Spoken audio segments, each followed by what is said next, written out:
Joe Biden, he makes some pretty weird claims, and he's not the most reliable guy, and he's been one of the most notorious liars in American politics since at least the 1980s. And we got another doozy. The other doozy is that Joe Biden, who tells us that he's a devout Catholic, and he campaigns on being a devout Catholic, actually grew up in a black Protestant church.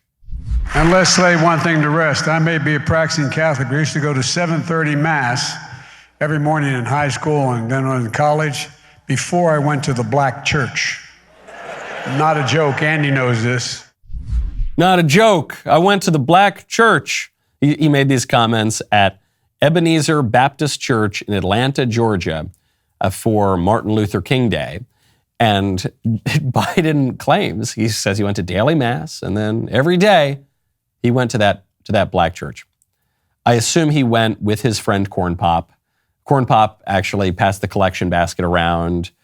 Joe Biden, he wore big colorful hats. You know, come on, man. Listen here, Jack. That's the truth. Listen, you dog-faced pony soldier. Yeah, I grew up in a black church. I was good friends with Martin Luther King. Yeah, you know it. No, me and Frederick Douglass, yeah, we used to go to the pool together, swim laps with Corn Pop. He said I had hairy legs. Come on, Jack. Come on, man. I don't think anybody believes what Biden is saying. But the most notable part of the story to me is that any way you slice it, Joe Biden reveals himself as dishonest. Because if he lied about going to the black church all the time as a kid, which is probably the case, then he's a liar. But even that first part when he says, listen, I'm a practicing Catholic. What non-Catholics might not know is that Catholics are not permitted to participate in the religious ceremonies of other religions and other denominations.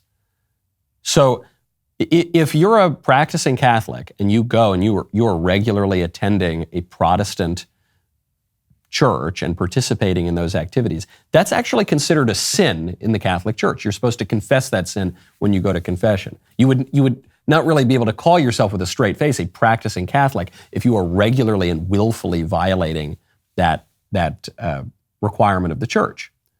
But of course, going to a Protestant church would be the very least of Joe Biden's infractions against his faith. Joe Biden is giddy about abortion. He not only supports abortion, which is utterly impermissible for a Catholic politician, but he supports funding abortion. Joe Biden supports radically redefining marriage. This is not a permissible thing to do if you're a Catholic politician. He supports all sorts of things that run contrary to the faith. So I mention this not really to say anything about Catholicism, but to say something about Joe Biden.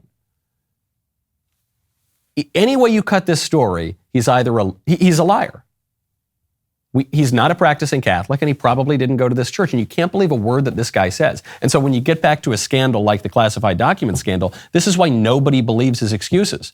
Oh, yeah, Jack, yeah, we forgot to take those documents. Yeah, that's too bad, Jack. That's why they ended up there at the Penn Biden Center. Well, what about the documents in your garage? Oh, come on there, fat. Don't do me like that. Yeah, it's next to my Corvette. It's cool. It's all safe, man. What about the other documents? What about this? What about that? He just doesn't have any credibility at all. This is a man who's lied about his professional career, his beliefs, his accomplishments, his involvement in the civil rights movement. That's another one that keeps coming up. He's a guy who lies about everything. He'd lie to you about what he had for breakfast in the morning. And he would even lie about a matter as consequential as his faith. Now, speaking of politics and the Catholic Church, I have seen something that you have not seen yet, but you are going to want to see it because it's very, very cool. This is an interview that Ben did, our very own Ben Shapiro, did with Frank Pavone. Frank Pavone, a very, very well-known Catholic priest, the head of Priests for Life, who was recently, shockingly, laicized by the Vatican. Another word for that is defrocked. They say you're no longer allowed to be a priest. And it's a kind of a complex thing because the sacrament of holy orders makes an indelible mark on someone's soul. So there's a question, can you even really ultimately laicize somebody at all? Well, the church has said we're taking away your faculties to be a priest, to confer sacraments, to present yourself as a priest. For what? It's a little unclear. No one really seems to know exactly why Pavone was laicized. So he just went on Ben Shapiro's Sunday special, and he made a really, really important point about his pro-life advocacy. How do you make the case to people that would say that, Catholic doctrine or religious doctrine, it allows for a variety of opinions in terms of how you vote. So, okay, sure, the Republican Party is pro-life. Sure, the Republican Party opposes same-sex marriage. But the Democratic Party is more for social justice matters. It's more for economic redistribution. How do you privilege one idea over another idea, and how does that mesh with Catholic doctrine? How can you draw such a clear dividing line between how people should vote? Shouldn't you just sort of speak to broad principles, and then whatever people do in the privacy of the voting booth is what they should is what they choose to do, based on the dictates of conscience? The relationship between the issues needs to be looked at. Nobody in the pro-life community says abortion is the only issue. What we say is that the right to live is the foundation of every issue. If an issue is an issue in the first place, it's because it somehow impacts human life. Why are we concerned about poverty? Well, people have a right to food, clothing, and shelter. Why? Because they have a right to live. Why am I concerned about unemployment? Well, people have a right to make a living. Why? Because they have a right to live. Protection from terrorism. You can go down the list, and it's like, okay, the value of life is obviously at the core of every issue. Such an important point that conservatives don't make nearly as much as we should. Life is not merely one issue among many. Life is the foundational right. If we are to have any rights at all, we have to have the right from life, on which all of the other rights rely. Declaration of Independence says we have rights to life, liberty, and the pursuit of happiness. Life is obviously the most important. If any of those are rights, life has to be the most important, because you can't have liberty without life. You can't pursue happiness if you don't have life. And so when someone like Joe Biden comes out and he says, "Well, listen, I'm practicing Catholic, but I don't believe in the right to life." Well, you're saying, okay, I don't believe in any rights at all. Then I don't believe in the most basic right of all of them. And so there has been some speculation. Again, we don't know why Pavone was laicized. I want to call him Father Pavone. I guess I'm not supposed to call him Father Pavone anymore. Feels kind of weird to call him Mr. Pavone. But in any case, he was laicized, some speculate, because of his pro-life advocacy, and because he was perhaps disobedient to his bishops and to other people who may or may not have told him to calm down with all the pro-life stuff. Again, I don't know. This has not been a transparent matter. But what Pavone is saying is, I can't pipe down about this. This is a fundamental issue. There was one report that Pavone had refused to give absolution to unrepentant Democrats.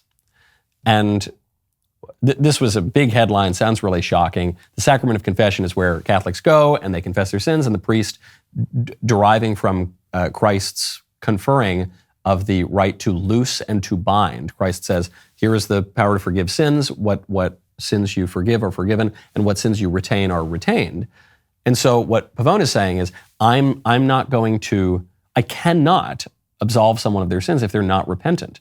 And the report was, again, I haven't heard him say this, but the report was that in some cases he wouldn't give absolution to people who say, vote for a Democrat, vote for some radically pro-abortion politician, and don't repent of that.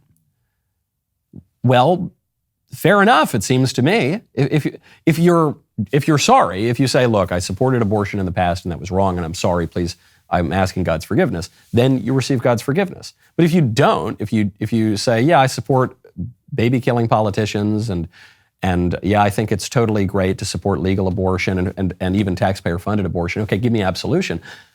Pavone's saying, I can't do that because you're not repentant. A lot of the opposition to Pavone is he's too political. He's getting too involved in politics. Okay.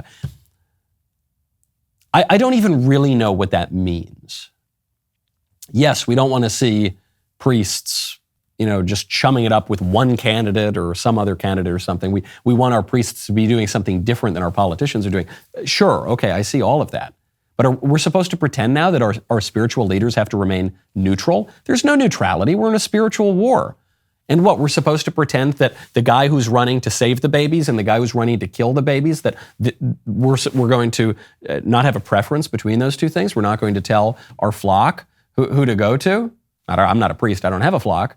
But priests are not supposed to do that? Give me a break. That's completely insane. It's ahistorical. It's completely incoherent. And I really hope it all works out with Pavone, with Frank Pavone. I hope it would be, it's a real shame to see what's happened, and it would be good to see him brought back into the priesthood at some future date, I hope. Especially if they only booted him out for being too pro-life. It would be nice if they could kind of work it out, and have him get back to his overall excellent work.